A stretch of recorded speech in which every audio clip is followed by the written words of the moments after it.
And February is Heart Health Month, and our very own Dr. Batts will be speaking with us in that regard. And he's going to be interviewed by our very own Sister Alicia Butler. Sister Butler?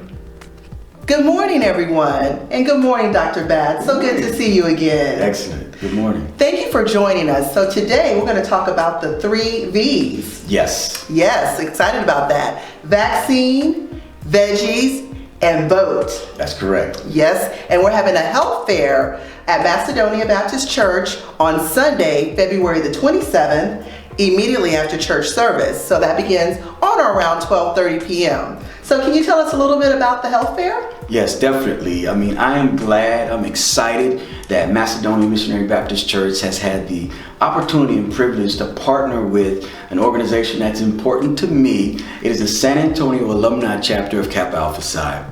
And what they've done, they've partnered with multiple community organizations, everyone from voting registration groups to a home health company that brings vaccines to individuals so they don't have to go, and put all these things together so that we as a community could provide vaccines, discussions about veggies. I think we'll even have some folks bringing some vegetables out so we could enjoy some healthy meals.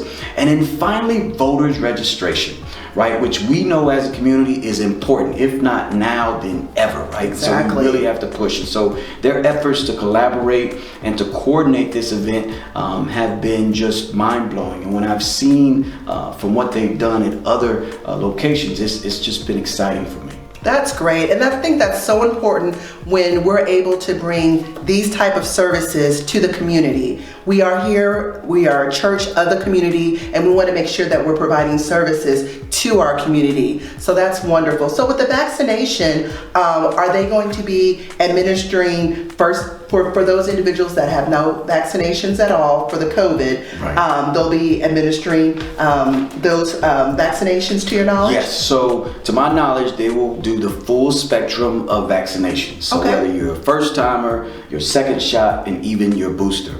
Reason being is that the company AD&T Home Health Solutions that is providing it saw the need, right? When they looked at the numbers that the CDC put out about African Americans being 2.5 times more likely to die once they contracted COVID, 4 times more likely to be hospitalized, they said we have to do something. And they again collaborated with the San Antonio Alumni Chapter, worked to coordinate this, and they've already had a successful pop-up vaccine clinic on the north side, or in at Resurrection Baptist Church. Wonderful. They said, hey, let's talk to Macedonia and see where they were interested. And under our leadership, Reverend Dr.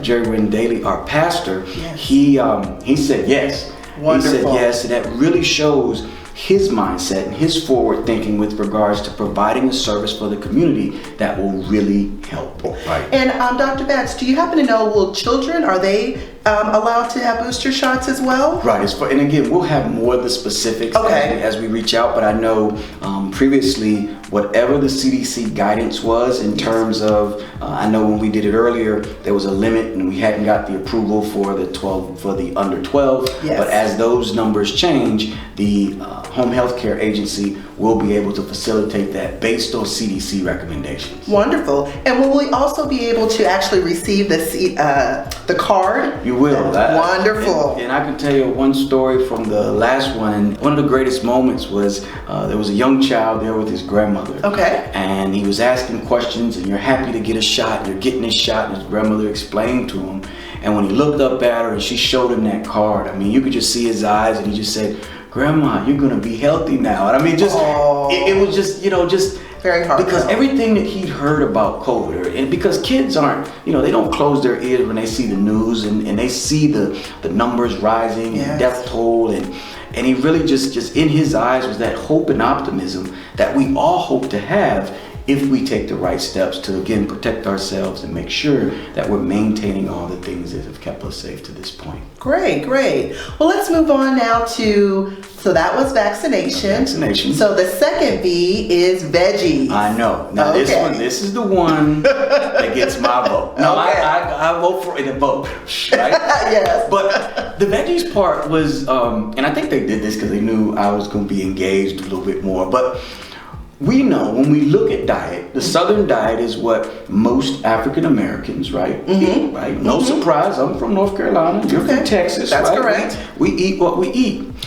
Unfortunately, if you had to rank diets in terms of health, the Southern diet is probably down here somewhere. Sure. Right? So we know with the Southern diet, there's a 56% increase in heart disease. Wow. There's a 42% increase in kidney disease in African American males with hypertension. Okay. And unfortunately, there's a 36% increase in stroke. And this is from the REGARD study, a study that was done out of the University of Alabama, Birmingham, where they looked at this data and they looked at regional differences in diet and clinical outcomes. Okay. Now, in full disclosure, I'm a member of the American College of Cardiology and their kind of National Nutrition Working Group. Okay. And what we've been able to do is identify diets that are better or worse, right? The Southern diet, as I mentioned, ranks lower. But that doesn't mean we have to move away from our Southern cultural roots. But what we see, right, you're nervous. You're like, okay, I'm listening, but I'm not really hearing. I don't want to move away. Okay. But what we're doing is we hope to have vendors out there that can talk about different dietary strategies. Okay. And I'm going to reach out to the Association of Black Cardiologists. Oh. Right? It's a national organization Okay. that has, you ready for this? Created a cookbook. Really? And they have a cookbook that kind of stays in line with some of our cultural constraints, but also provides us some healthy plant-focused meals. That's you see, I use nice. plant-focused. They're not all plants, but the plant-focused meals to help jumpstart that. Now, you don't have to replace every meal, even though that's what I would prefer, but just make some substitutions there. And so as we get more of that information, through education, we'll be empowered to make better decisions about our diet and ultimately our lifestyle. That's wonderful. I like that. That's great. That's great to hear. And then lastly, voter registration. Right. Now, again, we've seen over the past years, right, 2, 4, 6 years, there's been a shift in the electoral map to some degree. Yes. And again, by no means. Voter suppression. Okay, you said it. I didn't have to. No, and it's good that you recognize, because I know this isn't news to anyone out there. Correct. So anyone who wants a voice, and we're not telling you who to vote for or what to vote for, but you need to have your voice heard no matter what that is. And so we felt like what better place than a community-based church with an exciting ministry where love is intentional and discipleship is our goal, that we say, hey, we're going to bring all these things to you in one place. Wonderful. Easy to get to, and you don't have to worry about a thing. And so we're going to provide that in conjunction with our own social justice ministry. Wonderful. Who has multiple events throughout the month, really kicking off kind of early voter registration after Valentine's Day and ending on the 25th, and then ensuring that folks can still have ways to get registered and understand what they're voting for and whom they're voting for as well. That is correct. That is correct. Well, thank you for sharing that. That is so important. The 3 V's, vaccination, veggies, and vote. Health fair that will be taking place again on February the 27th, immediately after church service at 12:30 p.m. right here at Macedonia Missionary Baptist Church. We do hope you can please come and join us for this nice free event. Excellent. Thank you so much. Thank you. Over to you, Deacon Kindred. And thank you, Dr. Batts and Sister Butler, for the very informative information on Heart Health Month.